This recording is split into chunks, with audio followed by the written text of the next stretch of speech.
Good evening students, dear students. आज का हमारा लेसन है इंद्रप्रस्थ। द्रौपदी के स्वयंवर में जो कुछ भी हुआ उसकी खबर जब हस्तिनापुर पहुंची तो विदुर बड़े खुश हुए। वे धृतराष्ट्र के पास दौड़े गए और बोले कि पांडव अभी जीवित हैं। राजा द्रुपद की कन्या को स्वयंवर में अर्जुन ने प्राप्त किया है। पांचों भाइयों ने विधिपूर्वक द्रौपदी के साथ विवाह कर लिया है। कुंती के साथ वे सब द्रुपद के यहाँ कुशल है। यह सुनकर धृतराष्ट्र खुशी प्रकट करते हुए बोले कि तुम्हारी बातों से मुझे बहुत अच्छा लग रहा है और ये भी बहुत अच्छा हुआ कि द्रौपदी हमारे घर की हमारी बहू बन गई है।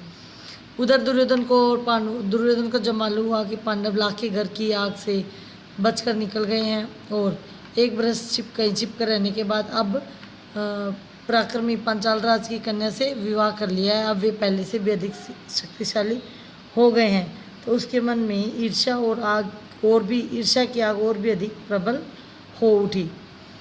उसने दुर्योधन और दुशासन को अपना दुख सुनाते हुए कहा कि अब क्या किया जाए।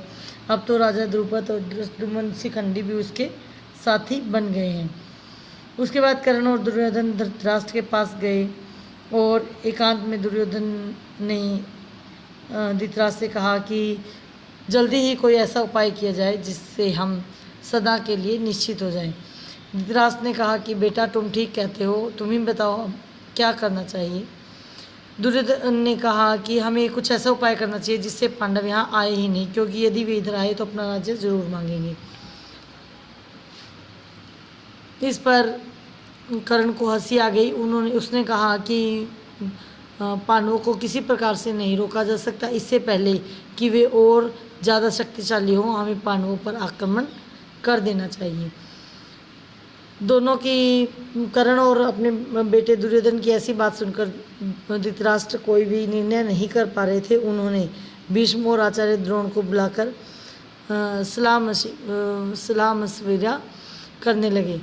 पांडव पुत्रों के जीवित रहने की खबर पाकर भीष्म पितामह के मन में भी आनंद की लहरें उठ रही थी। भीष्म ने कहा कि बेटा, वीर पांडवों के साथ संधि करके आधा राज्य उन्हें देना ही उचित है। आचार्य द्रोण ने भी यही सलाह दी, तो कर्ण ने इस पर आपत्ति की कि